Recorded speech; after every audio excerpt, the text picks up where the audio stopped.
thinking about the characters that are in this story. For the kingdom of heaven is like a landowner who went out early in the morning to hire workers in his vineyard. He agreed to pay them a denarius for the day and sent them into his vineyard. About 9 in the morning, he went out and saw others standing in the marketplace doing nothing. He told them, "You also go and work in my vineyard, and I will pay you whatever is right." So they went. He went out again about noon and about 3 in the afternoon and did the same thing. About 5 in the afternoon, he went out and found still others standing around. He asked them, "Why have you been standing here all day long doing nothing?" "Because no one has hired us," they answered. He said to them, "You also go and work in my vineyard." When evening came, the owner of the vineyard said to his foreman, "Call the workers and pay them their wages, beginning with the last ones hired and going on to the first."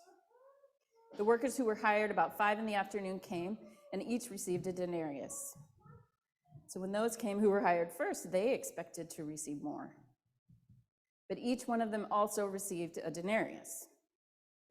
When they received it, they began to grumble against the landowner. "Though these who were hired last worked only 1 hour," they said, "and you have made them equal to us who have borne the burden of the work and the heat of the day." But he answered one of them, "I'm not being unfair to you, friend. Didn't you agree to work for a denarius? Take your pay and go. I want to give the one who was hired last the same as I gave you. Don't I have the right to do what I want with my own money? Or are you envious because I am generous?" So the last will be first, and the first will be last. The word of the Lord. A few years ago, I was at Aldi, which is where I like to shop because there are fewer options and therefore fewer distractions. And I saw from the checkout line a rack of live garden plants on sale. And since I really love plants, and I especially love not paying full price for them, I was excited to choose a bare root grapevine for $4.99 and take it home with me. And I actually brought a piece of it today. I don't know if you can see this, but it's clipped up here. Our garden is a really wild place, and we decided to try to espalier it along the back fence. Espalier is an ancient training and pruning tradition that takes fruiting branches and makes them into shapes that help them produce the most amount of fruit in a visually pleasing manner. If you've ever seen sort of that candelabra look of a fruit tree coming up a wall in France in the sun. So they take up less space and they block less light than a rounded tree, so you can have more and different kinds of fruit trees in a smaller space. I put the grapevine in the ground and I promptly forgot about it, but my husband, in a typical example of how our personalities differ, went to Home Depot to spend some money. And he came back with an extremely complicated system of aircraft cabling on spools and some special wire tensioning devices. And he turned that half-price, nearly dead stick in the ground into a real project at our house. Our vine is now 2 years old, and it is indeed a project because vines really want to grow, and they need a lot of proper management so that their sprawl doesn't take over and they actually bear fruit. They need to bear fruit, but you need to prune them so that they don't shade their own fruit with their own leaves. But you can't prune them too much because then the grapes will be burned by too much sun, and everything needs to photosynthesize properly.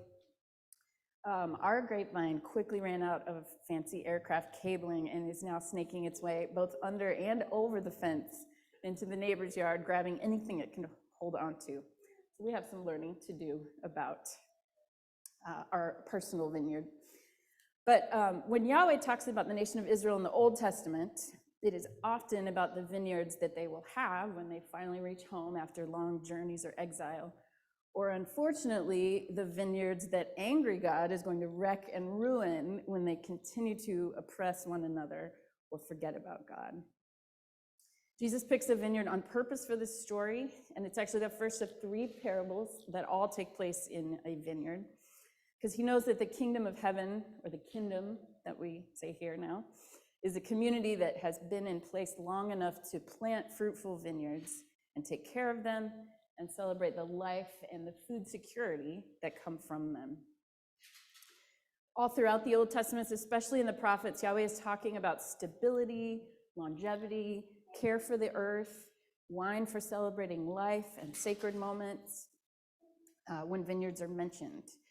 And in the book of Zechariah, there's mention of my servant, the branch, casting that vision forward to Jesus. And Jesus knows this prophecy well when he says later, I'm the vine and you are the branches. Of course, Jesus also understands the tendency of a religious nation to become power hungry. His third parable about the wicked farmers in God's vineyard literally makes the Pharisees look for a way to arrest him. It's the straw that kind of breaks that camel's back. Jesus is channeling the anger of Isaiah 3, where the prophet is particularly graphic about leadership's abuse of power. Isaiah says, Yahweh enters into judgment with the elders and princes of his people. It is you who have devoured the vineyard. The plunder of the poor is in your houses. What do you mean by crushing my people and grinding the face of the poor, declares the Lord Yahweh of hosts. I wish we used grinding the face of the poor a little more often in modern day indictment of some public policy choices. A few chapters later, Isaiah builds this analogy further, describing God's tender care of a vineyard, how it is built and designed, but how it grew bitter grapes. What more could I have done for my vineyard that I have not already done, he asks. And then he says, now let me tell you what I'm going to do to it. I will tear down its hedges. I will let it be destroyed. I will break down its walls and let the animals trample it. I will make it a wild place where vines are not pruned and the ground is not hoed, a place overgrown with briars and thorns. I will command the clouds to drop no rain on it. The nation of Israel is the vineyard of the Lord of heaven's armies. The people of Judah are his pleasant garden. He expected a crop of justice, but instead he found oppression. He expected to find righteousness, but instead he heard cries of violence. Jesus, like his Father, is very seriously anti-oppression and anti-violence, just in case you weren't sure. So in this parable, there are translations that have these workers standing around all day, waiting to be hired to work in the vineyard, but other translations make it seem like some of the men maybe didn't come until later in the day. This does not bode well for their daily wage, given an agrarian society that is operating before electricity. And in our early bird gets the worm culture, we also attach urgency to getting out early to work, early in the day, but more than urgency, I think sometimes we attach morality to it. People who get up early, who get there first, who show enthusiasm, who work twice as hard with lots of good smiling energy, if you've ever been in customer service, those are the people we want to hire and promote because they are the people who have the good character, right? Yet the day's wages in this story work out to be not hours-based or merit-based, but just sort of need-based. Everybody standing in the marketplace needed to be able to buy food and provide for themselves and their families that particular day. The modern concept of this, I think, would be universal basic income. And regardless of what you know about it or what you think about economics, the idea that everybody, regardless of their ability, should be able to provide for themselves and their family is a godly one. As I was thinking about this story, a totally unrelated story of Jesus came to mind, and I thought, what if 4 of these guys who relate to this labor pool that particular day had actually been participating in community life? What if they were the 4 guys who carried their disabled buddy to the town square every day? And this particular day, they had carried him up onto a roof to hear some guy speak in a house, and then they had used sticks and rocks and their fingernails to dig a hole in that roof and lower him down, and their buddy got healed, and so then they had to celebrate with him, and then they realized that miracles were great, but they weren't going to pay the bills, and then they showed up to the square hoping to be hired for that day's wages. When we humanize the people of these parables, we can find ourselves more easily in them. Until some recent life events, I had always seen myself as being in the first shift group of laborers. On time, ready to go, let's get started, a little type A. A little smug about the other workers and a little incensed when I learned about the issue of the wages, right? From the position of the first shift is probably how most of us read this passage, I would guess, because we are Americans, and Americans are awfully prideful about our work ethic, even if we inherited multiple layers of privilege that helped us get where we are. And we're a little contemptuous of people who don't award money in keeping with proportional work. It's just not fair, and we all know that fair is very important. But these days, I'm squarely in the dragging in at the last minute group, coming to terms with a lot of personal limitations, grappling with family-wide disabilities, layers of disabilities that are neurological and mostly invisible. Dealing with the stigma of being people within my immediate family who are struggling at life, but we didn't seem to be in the past, and we might not look like we are right now. Now here is Jesus kindly telling me that my dragged in, last in line position is fine. He doesn't care how hard I work, and actually whether I do or I don't, I'm still eligible for the same benefits. Can that even be right? And then Jesus says this mysterious thing, are you envious because I'm generous? There's another character in scripture that comes to my mind when I think about this question. Remember the prodigal son's brother? He was so mad. I've been here all along, and you never threw me a party. And his father is like, bruh, you never asked for one. Plenty of opportunity. We've been together every single day with all the work your brother left us to do. Envy is defined as a feeling of discontented or resentful longing aroused by someone else's possessions, qualities, or luck. Resentful longing is perfect. Generosity, envy, resentful longing, it's just shame in another one of its shape-shifting forms. When we don't believe we're worthy of something someone else receives, we get really whiny. We think of all the ways it must be true, and we wallow in how unfair it is that God would never give us what he gives other people. We do a specific scenario comparison, denarius for denarius, to prove that we are unworthy and God doesn't love us, instead of taking that wider macro view, a gratitudinal view of all the times we have received equitable grace. This story comforts me not just because we are all offered that nice generic grace that church people are always talking about, but it says to me that even in my season of struggle, my tired, not my best work is still valued. That the valiant effort I put forth to shower and show up for something is seen.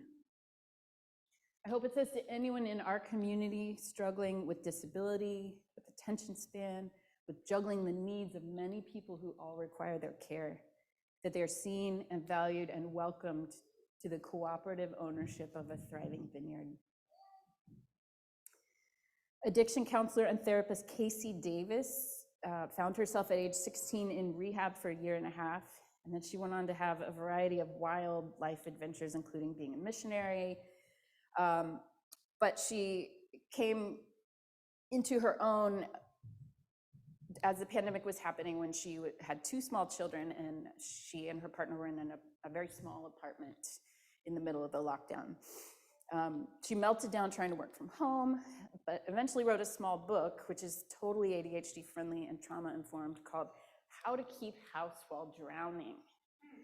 And I wanted to have it here to show you today. It's tiny, and each chapter says, if you don't really have time to read the next chapter, then just skip to like the next important point on this page. And the font is like perfect for people who struggle visually. It's a great book.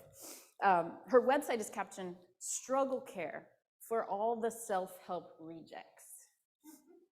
Survival skills and self-kindness. So I'd like to read you the 6 tenets of struggle care.